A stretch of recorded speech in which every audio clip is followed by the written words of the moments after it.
keep up. It's not easy being drunk all the time. If it were easy, everyone would do it.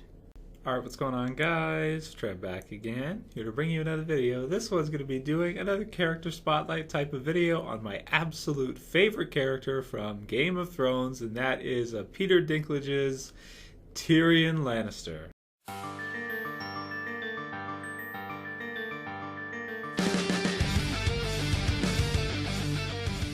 Alright, great stuff. So this one will contain spoilers for anyone who's not caught up with the Game of Thrones television series, which would be up to Season 4, Episode 3. So if you haven't, watched it all the way up till there, I may spoil some things for you throughout this character spotlight video. I won't talk about A Song of Ice and Fire because I know that most people that watch the show don't read the books, so I don't want to go past where he's at right now in the television series.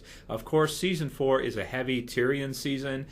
He's got a big influence in every season all the way through, pretty much, from the first season all the way up until now. But right now in the fourth season, he's even more at the forefront than he was before, of course, with the Purple Wedding and everything.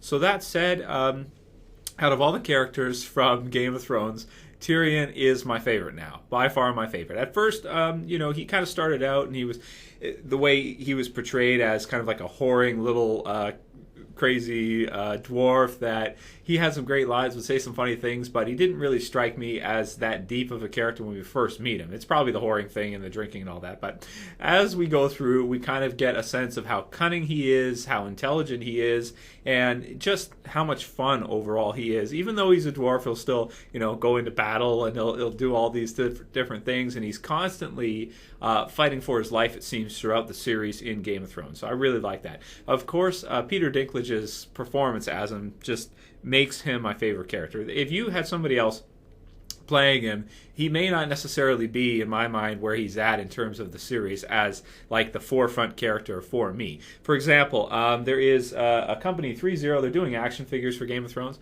and the very first one they're doing in this scale, so they're pretty expensive, like $200. The very first one they chose to do is Tyrion. And I mean, rightfully so. I mean, you've got Eddard, he's a huge character as well too, Robb Stark was, but throughout the whole macro of the series, Tyrion is probably like overall the character that gets the most time that we've seen so far. The concentration in Season 1 with Catelyn and him kind of, first of all, him visiting the Wall, him traveling around doing that, and then afterwards with Catelyn taking him prisoner and putting him on trial at the Vale. Of course, he narrowly escapes death there thanks to Bronn. Love that. That was great. Bronn's an awesome character, too. He's got a lot of funny lines, too. For some reason, Tyrion's entourage, him, Bronn, to me, they're the funniest characters in the show and the funnest to watch. Just the things they say, their dialogue, it's awesome. It's really hilarious. Like I quoted that one at the beginning of this character spotlight video. There's so many. There's so many lines from Tyrion. They're just hilarious. One of my favorites from Season 1 is just simply when he asks Jon Snow, "What's your story, bastard?" And just the way he delivers the lines and everything. Or this season, what did he say? Let's see, I've got it here.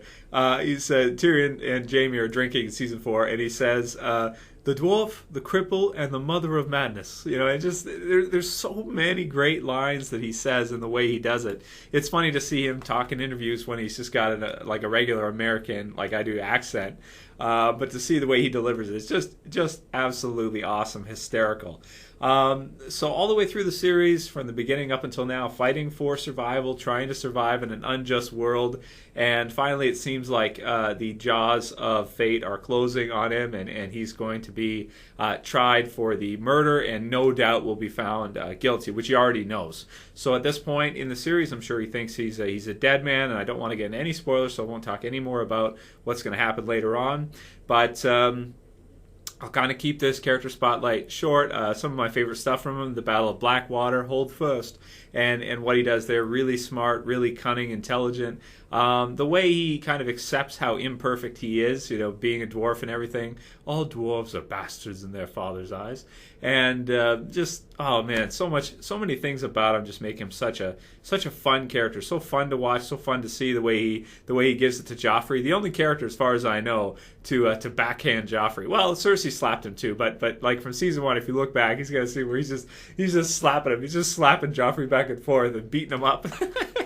and the Hound is there just kind of watching him, and he's just kind of giving Joffrey what for. Doesn't take any shit from him. I love that too. His relationship with his father, pretty damaged type relationship where his father kind of acknowledges him as a son's willing to go to war for him, but at the same time seems like he's more doing it for the overall family and for the name, right, than he is just for Tyrion. But it's kind of a weird relationship. It seems like sometimes it seems like he hates him, like he despises him, he detests him, and then other times, when he appoints him to be a hand of the king and everything in his stead while they're fighting Robb, it seems like he does acknowledge how smart he is, and he does acknowledge how how cunning and everything he is. So an awesome character, my favorite character from Game of Thrones. Really funny, really unique, really different. Probably the least likely character you would think of from the start to survive. He physically, he doesn't have Jaime's attributes in terms of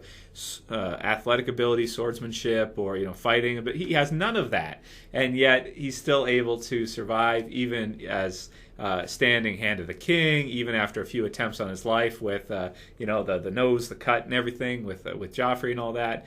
Absolutely great stuff. Always fun to see. Kind of like, I want to look at it as the only good guy type character of the Lannisters. He's kind of like, out of all the Lannisters, you got Jaime, Cersei, Tywin, of course. Well, let's just focus on them and the immediate family.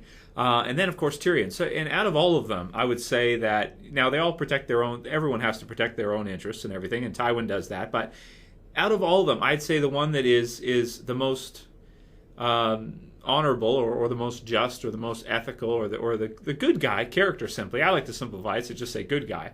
Would have to be Tyrion. Awesome character. Cannot go wrong. Let me know what you guys think about Tyrion Lannister, and if you like this character spotlight video, you want to hear more of my thoughts on particular characters from Game of Thrones, send me a private message and let me know who you would like to see next. Who is next on the list? This was the first one. Who would be next for you, for me to do? Let me know if you guys enjoy it anyway. And I'll call it here. That's it for this video, guys. I'll see you for the next one. This is Trev, as always, saying peace. What's your story, bastard?